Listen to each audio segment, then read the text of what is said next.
Are you ready for a war?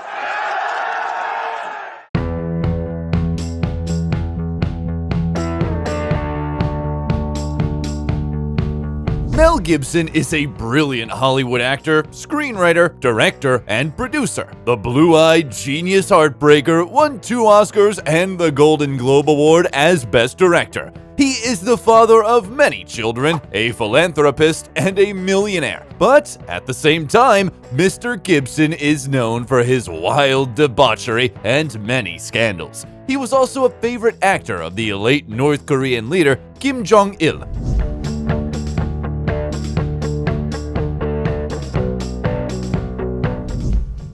How Mel Gibson lives and what happened to him. Mel Gerard Gibson was born on January 3, 1956 in suburban New York. He was the 6th child in his Irish Catholic family. The boy was named after Saint Mel and Saint Columcille, who is venerated as one of the 12 disciples in Ireland. His parents, Patricia and Hatton Gibson, were ordinary, deeply religious people. They saw the meaning of life in their children, thus the family turned out to be quite large. They had 11 children in total. It seems that the great future of Mel was genetically determined because his paternal grandmother was an Australian opera star and his grandfather was a millionaire. He owned a successful tobacco business in the American South. The second ingredient in the formula of success was his parents' boundless love and care. They did everything they could to support the children. However, the family couldn't be called well off. The father was a conductor on the New York Central Railroad, where he sustained occupational injury.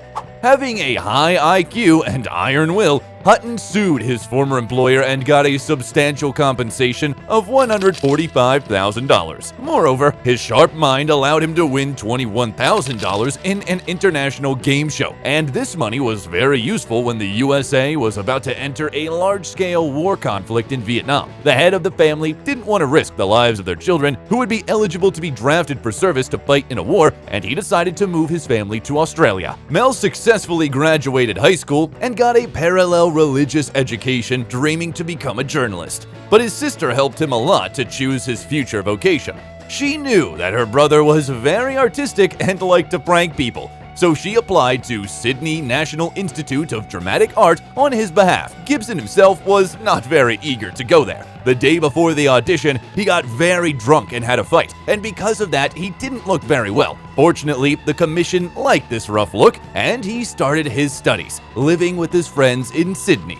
Among these friends was future Oscar winner Geoffrey Rush. While still a student, Mel appeared in his first movie, Summer City. This way, he earned only $400. Right after graduation, he started to receive offers for roles in movies, as well as an invitation to join the National Theatre Company. His first steps in this field brought him success. Almost simultaneously, 2 movies hit the theaters: critically acclaimed movie Tim and a cult dystopian movie Mad Max, directed by George Miller. It'll take you 10 minutes to hack through it with this. Now, if you're lucky, you can hack through your ankle in 5 minutes. Go.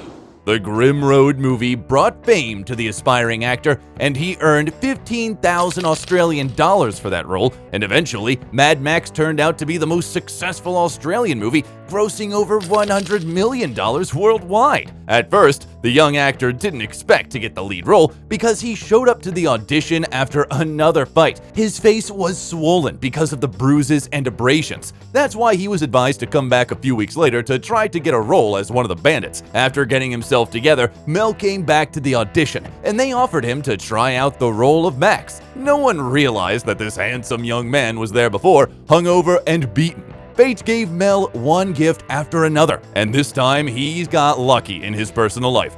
He met a charming dentist's assistant, Robin Moore. The couple met in Adelaide. The actor came there touring with the theater, but there's also an alternative version, according to which they met with the help of a dating agency. Perhaps he had to use the services of the professional matchmakers because as a young man, Gibson suffered from an inferiority complex. He had a lot of fleeting relationships, he fought a lot, he drank a lot, and he got in all kinds of trouble. After another fight, Mel was on the verge of death, and that was the reason for him to turn his life around. In 1980, Mel and Robin got married. The marriage was very solid. It lasted for almost 30 years. They had 7 children, 5 sons, and 2 daughters. Getting a reliable refuge in his wife, Gibson proceeded to conquer the screens. In 1981, he starred in Miller's Mad Max 2: The Road Warrior. 2 days ago, I saw a vehicle that had hauled that tanker. You want to get out of here? You talk to me.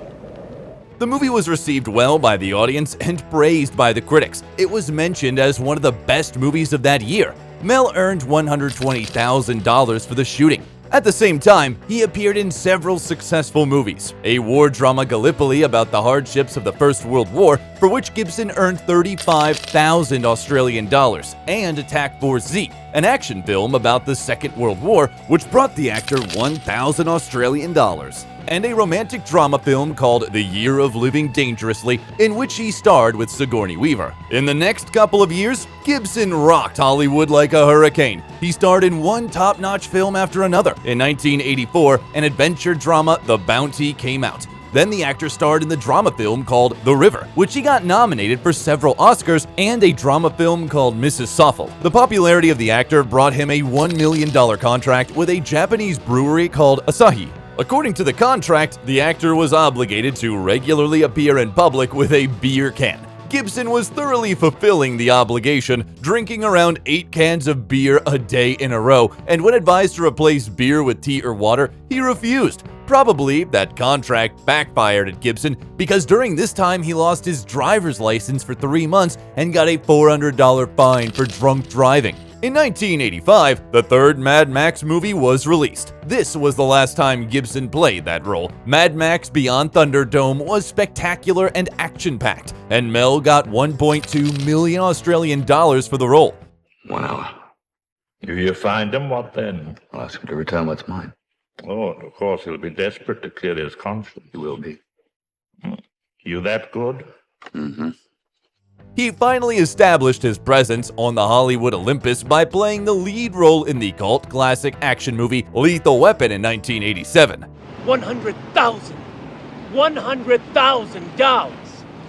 Did you hear what he said? 100,000? I'm sorry, I can't afford that. Not on my salary. The movie brought its creators a bunch of awards, including an Academy Award nomination for Best Sound Mixing. Martin Riggs, masterfully created by Mel, is one of the best cinema characters according to Empire magazine. They filmed an alternative beginning depicting the main character as a less likable person, as well as the ending. They weren't included in the DVD release. The success of the first film prompted the producers to make a sequel, and between the 2 parts of the franchise, Gibson starred in a crime film, Tequila Sunrise. After the end of the filming of Lethal Weapon 2 in 1989, it became clear that it's not commercially reasonable to kill this character, and the original script was rewritten to allow another sequel to be made.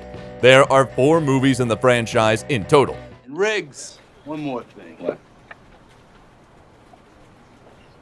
You know what that says? Yeah. Same thing as that, but I don't give a...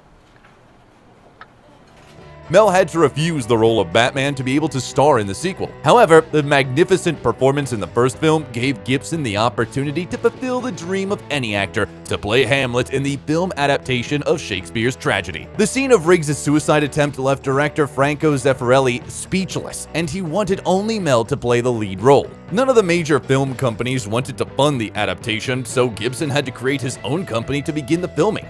This is how Icon Production was created. It introduced more than 20 movies. As a logo, Mel Gibson used a fragment of the Virgin of Vladimir icon. This made Mel Gibson very busy in the 90s. He starred in Bird on a Wire, Forever Young, and the action movie Air America. He got paid $7 million for the latter. In 1992, the fans saw the next movie about Martin Riggs. The third Lethal Weapon was a massive box office success and made Gibson richer by $10 million. Then, the American Western comedy Maverick thundered at the box offices, and Mel received even more money for it, $15 million. I might have said a gut was cheap, but never a coward. Cheap! Never call a man a coward. I was teasing. Teasing! Oh. I don't like being teased.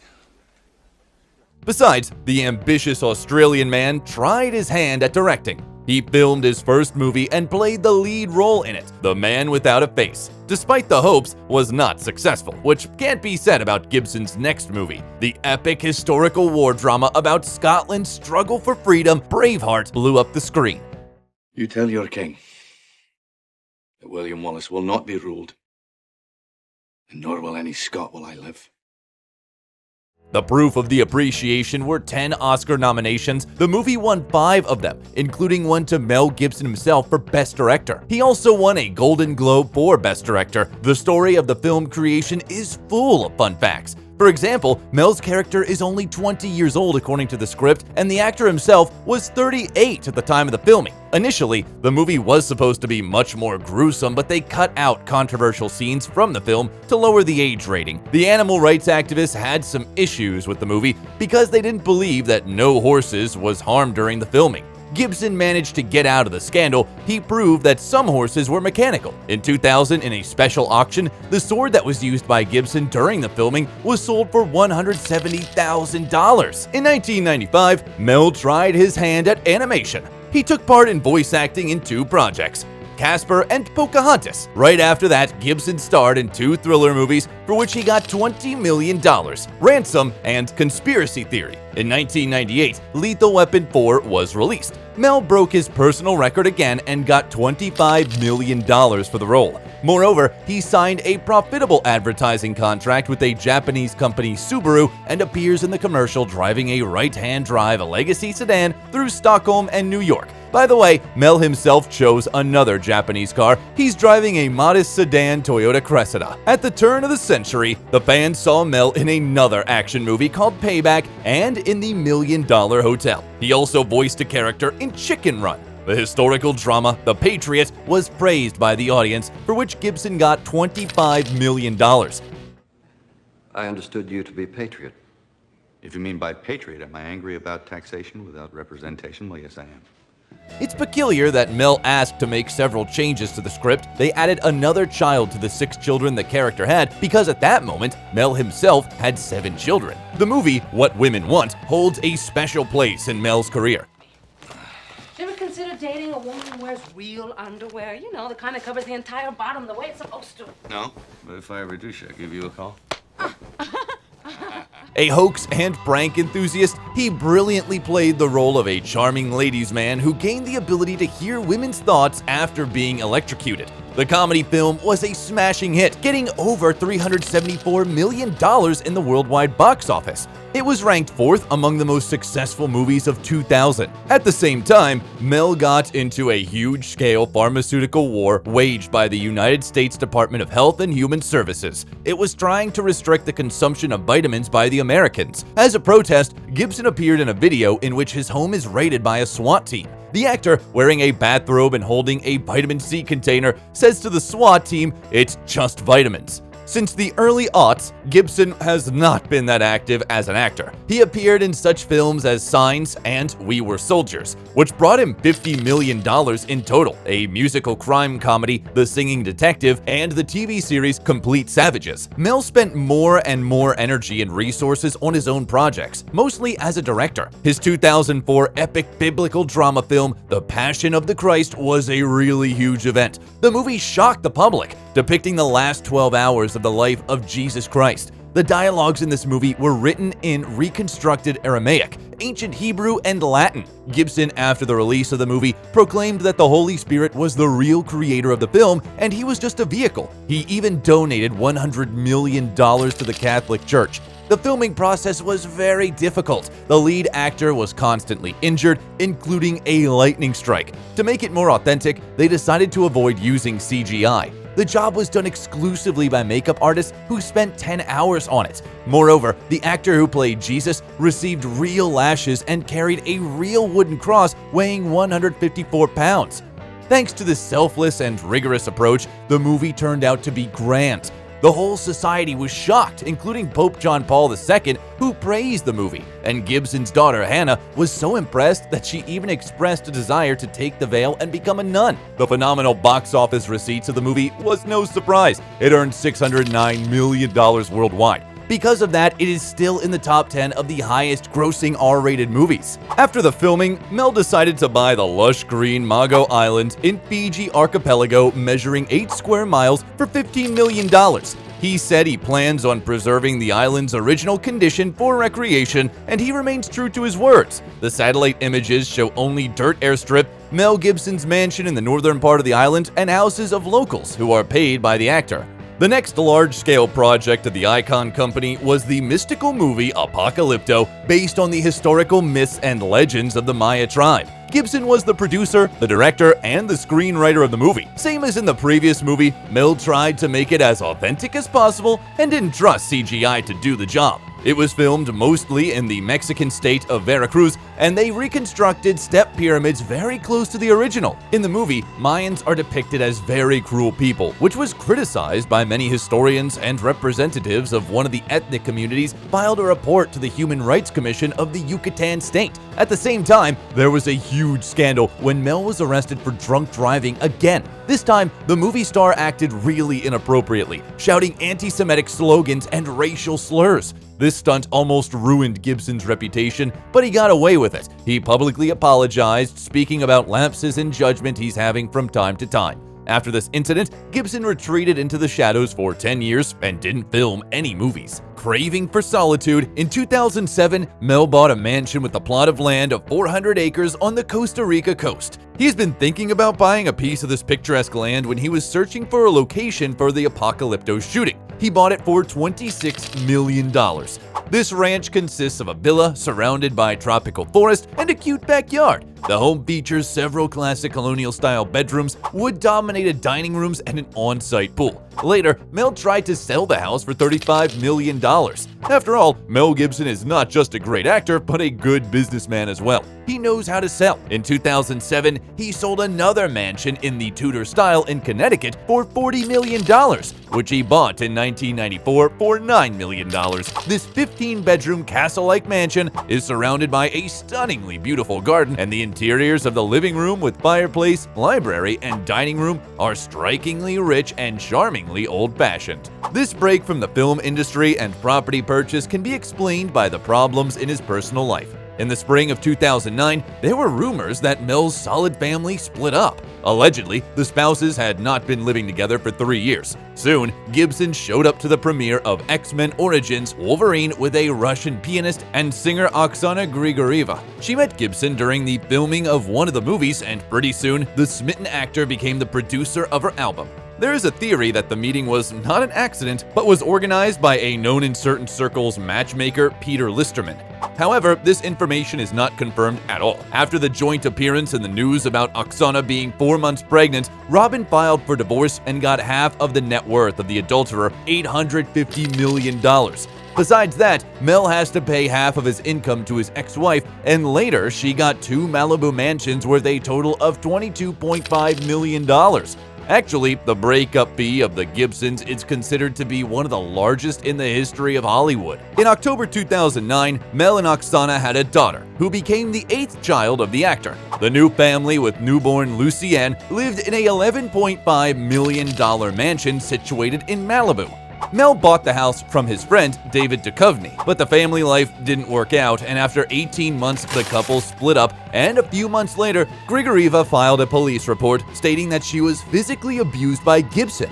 They have opened a criminal case against Mel, and he received 3 years suspended sentence, a $400 fine, and a restraining order prohibiting him from seeing their mutual daughter. Also, the court ordered him to pay his common-law spouse a $750,000 compensation and pay $40,000 each month until the child reaches the age of 18. Also, Oksana got a mansion in Sherman Oaks, which Gibson bought in 2009 for $2.4 million. The court ordered Mel to pay maintenance costs as well, but the woman wanted more, so she posted on social media a recorded phone call between her and Mel, during which he used racial slurs. This almost cost the actor his career and reputation. Many people turned against him, but not Jodie Foster, Robert Downey Jr., Robert Rodriguez, and Sylvester Stallone. They helped out the actor. Thanks to Rodriguez and Stallone, he managed to appear in such movies as Machete Kills, where he played a villain for the first time, and The Expendables 3. He thinks I'm joking. I'm not joking. You should see me when I'm angry.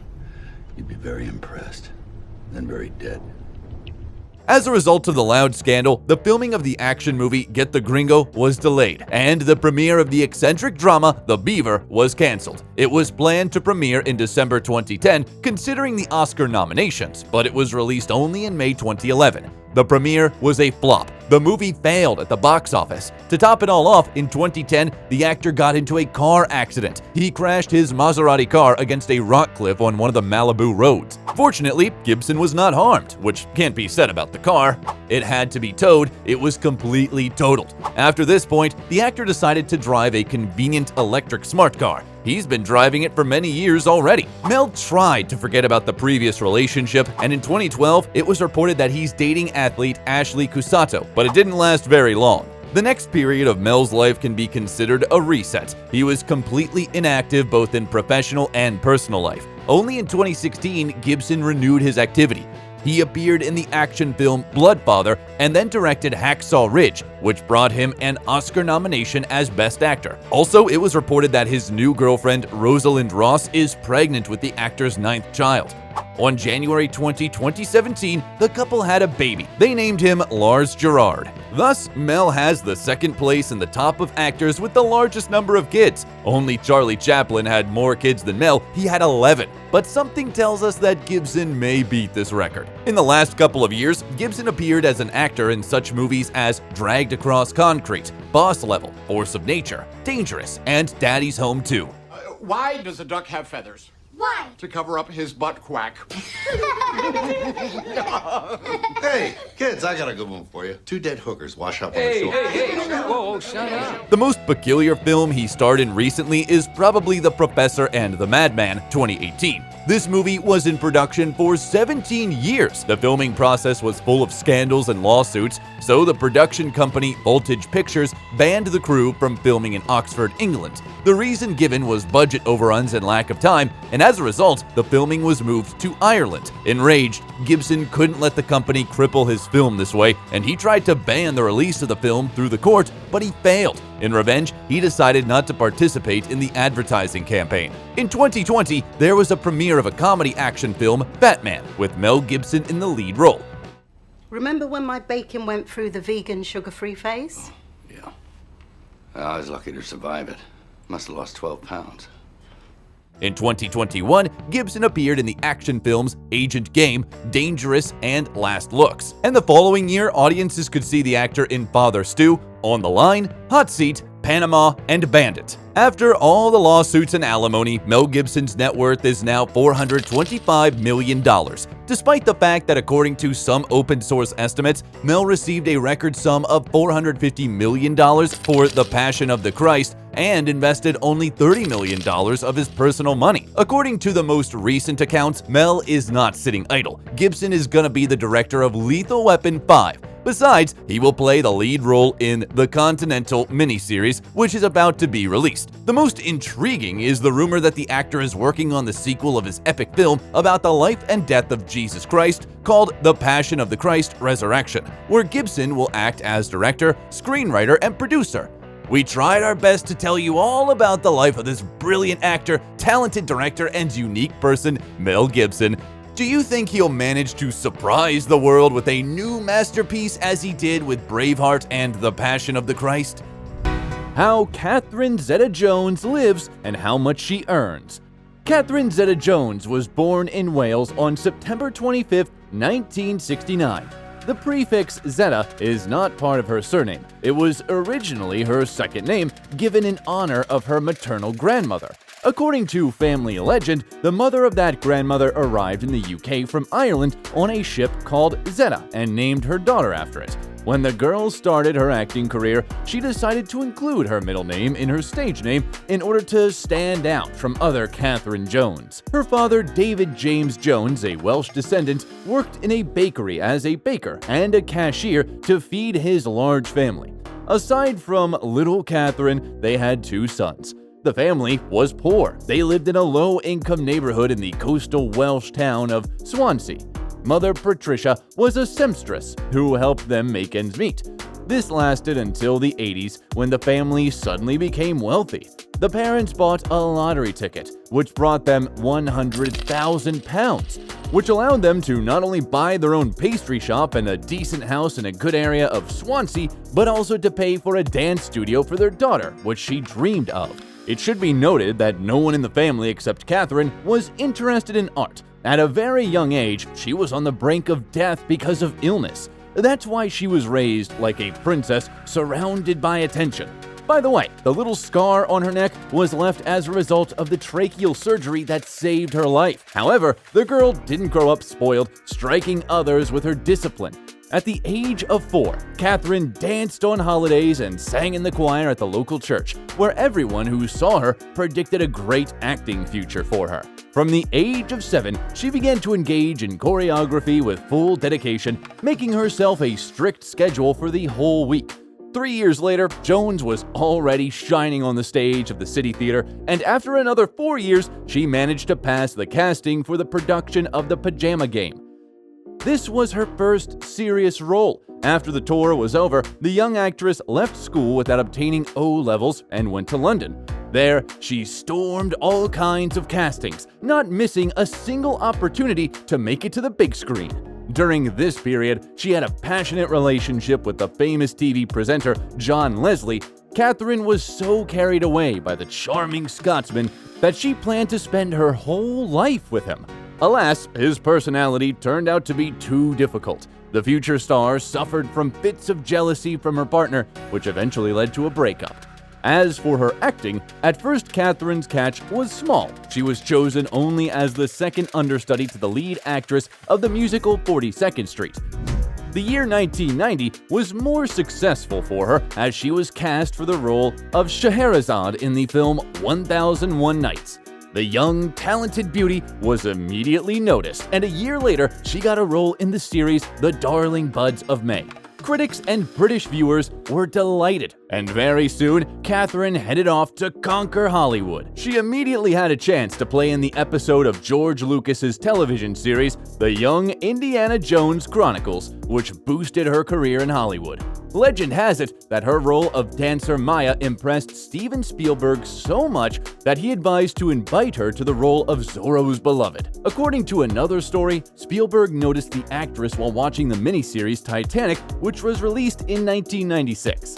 In the meantime, Catherine starred in a number of TV movies, including Christopher Columbus, The Discovery, Splitting Heirs, The Return of the Native, and Catherine the Great, as well as the miniseries The Cinder Path. They were followed by the comedy drama Blue Juice and the superhero movie The Phantom, though they were not very popular with the audience. During the same period, the actress was offered to play the role of Trinity in the cult classic movie The Matrix, but she refused. In the mid-90s, the girl was in a relationship with the Scottish actor Angus MacFadyen. They were even engaged, but they broke up before the wedding. In 1998, the fast-paced action film The Mask of Zorro stormed onto the screens. The shooting was also extremely intense and was accompanied by a lot of curious details and events. The role of Elena could go to Penelope Cruz, Swedish actress Isabella Scorupco, or passionate singer Shakira. But it was Catherine who got lucky. In order to fit into the role perfectly, the actress, as she usually does, eagerly began to learn disciplines useful for the filming: horse riding, fencing, dancing, Spanish. She was particularly successful in learning the latter. So much so that people who didn't know her biography could swear that she was a real Spaniard. The film was a resounding success, earning $250 million at the box office with a budget of $95 million, and also scored 2 Oscar and Golden Globe nominations. Would you care to try something more robust, or do you feel unequal to the task? No, on the contrary, Don Alejandro. I think only of your distaste for perspiration. In the same year, another small event happened that affected the rest of Zeta-Jones' life. The actress made an unforgettable impression on the Hollywood titan Michael Douglas, so much so that he immediately wanted her to become the mother of his children. So, as soon as he could, he started looking for a way to meet her. The first conversation happened during a festival in France and did not impress the actress. The experienced seducer Douglas played his trump cards right away, dumping his plans on her, but Catherine just laughed it off. But the actor had no plans to give up. He showered the girl with gifts, flowers, and she didn't even notice how she began to talk to him for hours on the phone and also to dream of watching movies with him and cooking delicious dinners. From that moment on, persistent courtship turned into a traditional relationship. In 1999, Catherine was featured in the films The Haunting and Entrapment. The latter is called one of the best crime films. It made a real splash in the industry. The main male role of an imposing thief was played by Sean Connery. Zeta-Jones kept up with her legendary partner and gave her best on the set. So, she performed a dangerous stunt jumping from a ceiling beam onto a table while doing a backflip. The film earned $212 million at the box office with a relatively small budget and was very popular with the audience. Fans especially note the scene of Catherine passing through a grid of laser beams in which she shows the wonders of plasticity and grace. Also noteworthy are the shots when Connery's character comes to interrogate Catherine. She was lying under just a white sheet, and at this moment she is actually completely naked. I called you at 4:30 this morning. I was home in bed. You didn't pick up. I didn't want to pick up. You had company. He came in the window. How romantic. I think that's how he got in. The year 2000 was marked by a landmark event for Catherine and Michael, who learned that they would become parents. On New Year's Eve 2000, he proposed to his beloved and presented an antique ring worth $1 million. However, the purest 10-carat diamond and Michael's passionate desire to marry his beloved as soon as possible were somewhat overshadowed by the fact that the actor was still legally married. To solve this problem, the groom needed to give his ex a huge payoff of $45 million, and according to other sources, $60 million. In August, the Douglas couple had a son, whom they named Dylan. And in November of the same year, they had a luxurious wedding worth $1.5 million. The celebration took place at the famous Plaza Hotel in New York, and the bride's dress alone cost $250,000. The stars' guests, including Tom Hanks, Brad Pitt, Sharon Stone, Steven Spielberg, Jennifer Aniston, had fun and congratulated the newlyweds. Since Catherine and Michael understood the absurdity of trying to hide from the press on such a day, they pulled a trick and sold the rights to cover the event to the British magazine OK. The journalists were very interested in the couple, largely because of the large age difference. A fun fact is that the couple were born on the same day with a difference of 25 years. Few people believe that something could come out of this relationship, but as life has shown, the marriage of two stars turned out to be extremely strong, although they had to go through a lot. Catherine herself calls the secrets of a successful marriage a sense of humor and respect, although apparently the marriage contract, which the actress insisted on before answering the cherished yes, played a significant role. According to its terms, in case of infidelity, Michael is obliged to pay his wife a decent amount for each year of living together. The exact figure is unknown, but the range is between $1 million and $3 million. In 2000, the musical drama High Fidelity and the thriller Traffic were released, in which the actress starred while pregnant with her son. For this work, Catherine received a fee of $3 million and a Golden Globe nomination. I'm European. I say that to my doctor. I'm European. I'm allowed to drink red wine. Oh, my doctor said it was fine when I was pregnant. A glass a week, After my amnio. amnio, he said, "Okay, now you can go and have a glass of red wine." You're like, I had two. In 2001, Zeta-Jones appeared in the movie America's Sweethearts. By that time, Catherine's revenue was growing rapidly and amounted to $5 million. But the real triumph for Catherine was the adaptation of the Broadway musical Chicago. It should be noted that the plot of the drama is based on real events that took place in the US in the early 20th century. The first attempt at a film adaptation was made by Miramax back in 1994, and before that, the rights of the production were bought by director Bob Fosse. According to his idea, the main roles were to be played by Liza Minnelli, Golden Hawn, and Frank Sinatra, but due to the death of Fosse, the project was abandoned. The director of the 2002 film, Rob Marshall, considered Charlize Theron, Madonna, Angelina Jolie, and Britney Spears for the leading female roles. And that's not the whole list. When it came to Zeta-Jones, she was immediately offered the role of Roxy Hart, but the actress wanted to play Velma Kelly. She liked the song All That Jazz so much that she was happy to sacrifice both the main role and her gorgeous curls, which she cut to a neat bob with perfectly straight bangs. She did it on purpose so that the long hair falling over her face would not allow the audience to doubt that she performs all the dance routines in the film on her own. Then, by the way, the actress said that working in a musical was almost as painful and exciting at the same time as having a baby. No. I danced in the chorus. Oh. Well, that was before I met my husband, Amos. Look, honey, you want some advice? Here it is, direct from me to you. Keep your paws off my underwear, okay? Her Velma Kelly was loved not only by ordinary viewers, but also by professionals. For the role, the actress received a fee of $8 million, a nomination for a Golden Globe Award, and was also awarded an Oscar. The beauty arrived at the ceremony in a gorgeous black dress that did not conceal her rounded belly. The ceremony took place on the eve of her second childbirth. In 2003, the couple had a daughter, Catherine Zeta. In the same year, 2 movies starring Zeta-Jones appeared on the screens at once. These are the animated film Sinbad, Legend of the Seven Seas, in which she voiced one of the main characters, and the romantic comedy Intolerable Cruelty.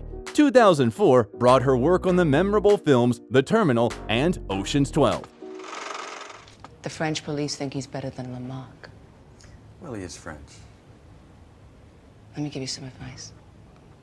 Find out how you offended him. Apologize. Beg for mercy.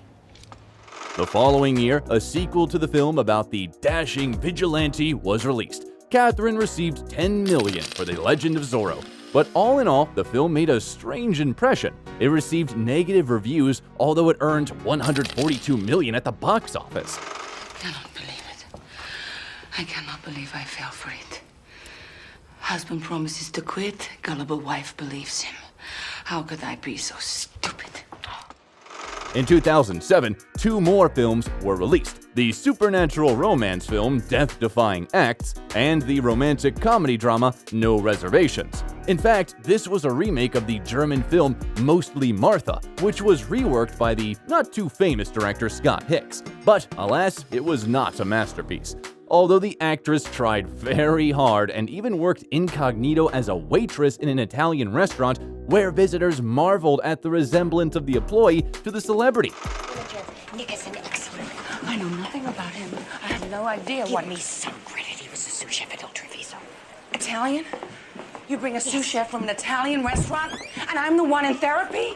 This was followed by another obscure film, The Rebound, which was shot in New York, Istanbul, and Paris. The hard work and childbirth left a mark on the actress, and soon Catherine began to show symptoms of bipolar affective disorder. This disorder is described by alternating phases of heightened activity and depression, and significantly impairs one's life. Her star spouse was beginning to grow weary of this state of affairs, but then, like a thunderbolt from a clear sky, the news of his own illness came. In 2010, doctors diagnosed Michael with a terrible illness, laryngeal cancer. All this happened while Douglas's first son, Cameron, was arrested, charged with drug trafficking, and sentenced to 5 years in prison. Here, Catherine immediately switched and devoted all her energy to help her beloved spouse. A year later, Michael Douglas publicly announced that he had defeated cancer and returned to filming. Catherine, too, plunged into the familiar depths of cinema. In 2 years, she managed to appear in 6 films: Lay the Favorite, Rock of Ages, Playing for Keeps, Broken City, Side Effects, and Red 2. How are things? Yeah, Frank. How are things? Sarah? This is Katya. Yeah, hi.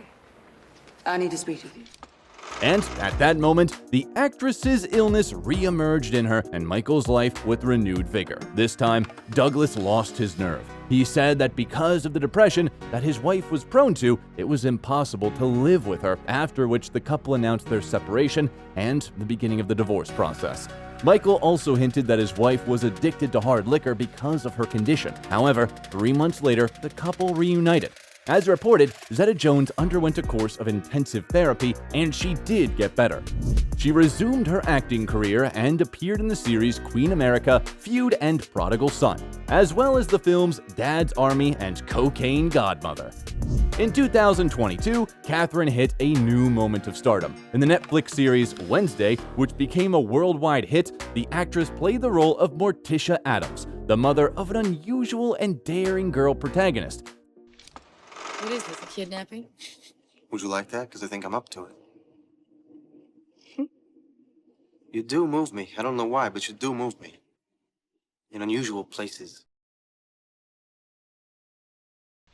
Fans and critics who initially doubted this casting decision in the end agree that the actress's performance is worthy of praise. The duet of Catherine and the Puerto Rican actor Luis Guzman, who played her husband in the series, was particularly delightful.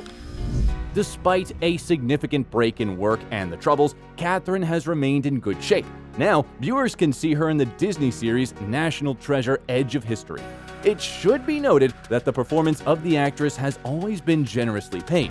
Now, Catherine Zeta-Jones, once a poor girl from the outskirts of Swansea, is a very rich lady. Her fortune is estimated at $150 million, and it's not just income from filming. It is reported that 1 second of the actress's advertising time costs about 4,000 euros. Over the years, she starred in advertisements for Elizabeth Arden Cosmetics, the Visa payment system, and Alfa Romeo cars. A 2-year contract with the mobile operator T-Mobile brought the actress $20 million, and in 2019, she was seen in a Fendi commercial where she starred with her daughter. A couple of years ago, Zeta-Jones launched her own line of shoes in collaboration with the Butterfly Twist brand, known for its eco-friendly approach to production. In addition to the shoe collection, Catherine produces makeup, sportswear, and household goods under her own brand, Casa Zeta-Jones. Over the years of marriage, Zeta-Jones and Douglas have accumulated a high-end real estate portfolio. The star couple has a spacious apartment in New York with a view of Central Park, which they recently decided to sell. At first, the price was set at $21.5 million, but at the beginning of 2022, the couple decided to lower it to $19.5 million. Potential buyers will get a luxury penthouse with 4 bedrooms, a spacious living room, and a dressing room made in classic style. Apparently, in 2019, the family was going to rotate the property. They sold 12 acres of land in Westchester County, New York, which they bought in 2015 for $11 million, and managed to double the price. In the same year, they purchased a house in the same state worth $4.5 million. Also in 2019, an English-style villa in Bermuda worth $10.6 million was put up for sale, but in the end, the sale didn't take place, and the lot was withdrawn from auction. Catherine and Michael spent a lot of time in the house after the wedding, so their children didn't even suspect at first that they were growing up in a family of Hollywood celebrities. The couple has a snow-white villa hidden in lush greenery in Spanish Majorca, which in the 19th century attracted the European nobility. The 10-bedroom house is decorated with great love, its design is tasteful and discreetly luxurious. Many of the interior decorations and furniture were chosen directly by the owners. The estate is quite large, totaling about 10,000 square feet. There is a formal dining room, several living rooms decorated with antiques, which Douglas is very passionate about. The estimated cost of this property is $33 million, but since Michael's ex-wife remains the co-owner of the property, it cannot be sold. The Hollywood diva owns a black Lexus SUV worth $130,000, which she drives in everyday life. Douglas and Zeta-Jones were once spotted driving around Wales in a used Jaguar. As it turned out later, the couple arrived in the actress's hometown to participate in a golf competition. Catherine Zeta-Jones is a woman who impresses not only with her beauty, but also with her stunning determination.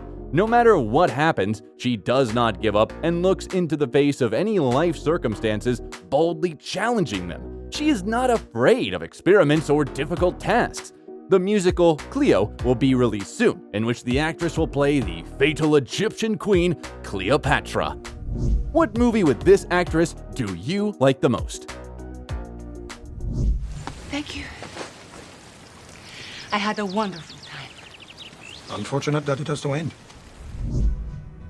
If you liked the video, leave a like and subscribe to the channel so you don't miss anything interesting.